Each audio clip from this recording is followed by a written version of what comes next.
The Flame Charge Barbarian is one of the strongest builds you can play in Diablo 4's Season 14, especially when it comes to pushing. You'll be stomping, charging and exploding entire screens with the huge damage it brings, and if you enjoy this class and haven't tried this build yet, then you're seriously missing out. The Barbarian is having a great start to the expansion so far in this season and the last, with the Whirlwind and Ancients builds still top tier. But Flame Charge takes the cake when it comes to pushing the highest tiers in the endgame once you do have everything you need online. The playstyle is very simple but super satisfying, as you basically just close the gap, explode your screen, and maintain 100% uptime on your shouts and cooldowns to essentially just feel completely unkillable. Before you do get to the point where you can begin playing this Flame Charge build though, Cliptis recommends using Whirlwind to farm the gear you need before you get started, and we'll talk about what's needed in this video.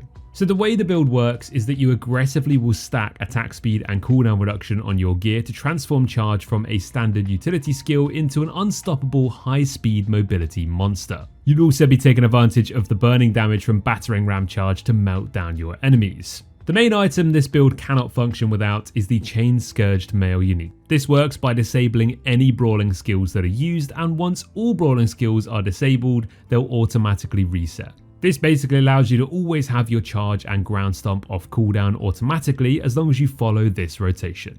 Use your shouts and Wrath of the Berserker on cooldown, then cast charge, and then cast ground stomp.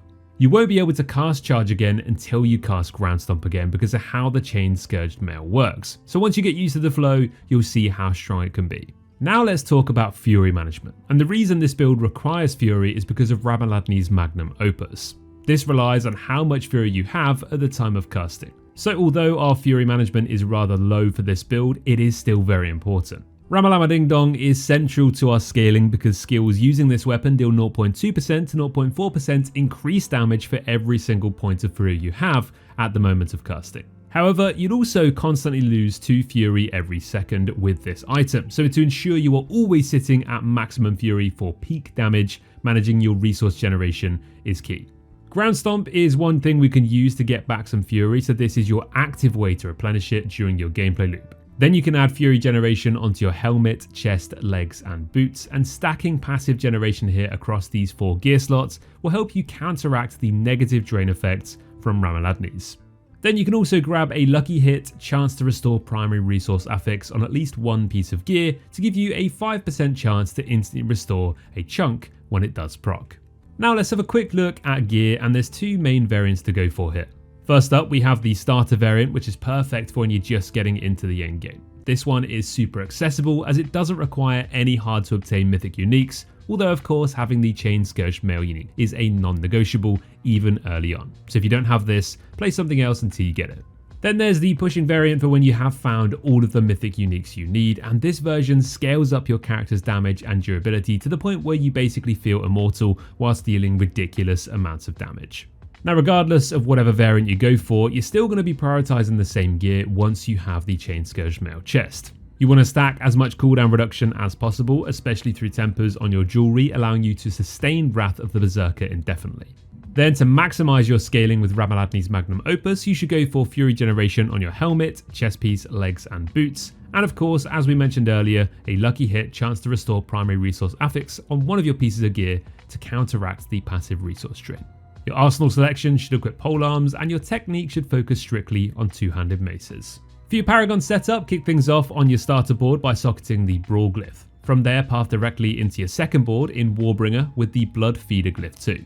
Then branch out to the right to connect your third board, Blood Rage, and utilize the Executioner glyph. Then you want to go north from Warbringer onto your fourth board, Hemorrhage, where you slot in the Might glyph. And finally, you round out your complete Paragon progression by pathing left into the Carnage board as your fifth and last choice, socketing the Disembowel glyph to finalize your setup. For your Talisman, your main set of choice is Sescheron's Fury. This set works extremely well in this build, providing a larger Fury pool which directly scales up the damage multipliers of Ramaladni's, alongside massive damage multipliers and increased character size.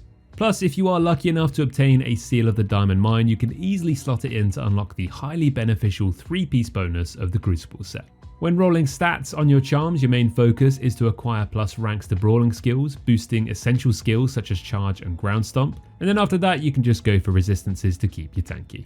In the build planner, Cliptis has also provided 3 different loot filters depending on whereabouts you are in your gearing journey. First, you have your early post 70 loot filter, and this one is designed for freshly leveled characters entering Torment 1. It prioritizes finding 850 power items to establish your foundation.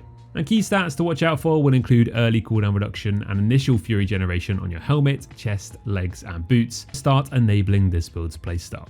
Then there's a mid-game loot filter focused on around Torment 4 to Torment 8, and finally a late-game loot filter from Torment 8 to Torment 12. And there you have it, guys. If you want to play a new build that is powerful, fun, and kind of feels like you're cheating, the Flame Charge Barbarian is a great one to go for. Don't forget to boot up the full build planner by clicking the link below, and of course check out Cliptis' channel too for all the best Barbarian content in each and every season. Thank you all for watching. Don't forget to like and sub for more Diablo 4 guides, and we'll catch you in the next video. Take care.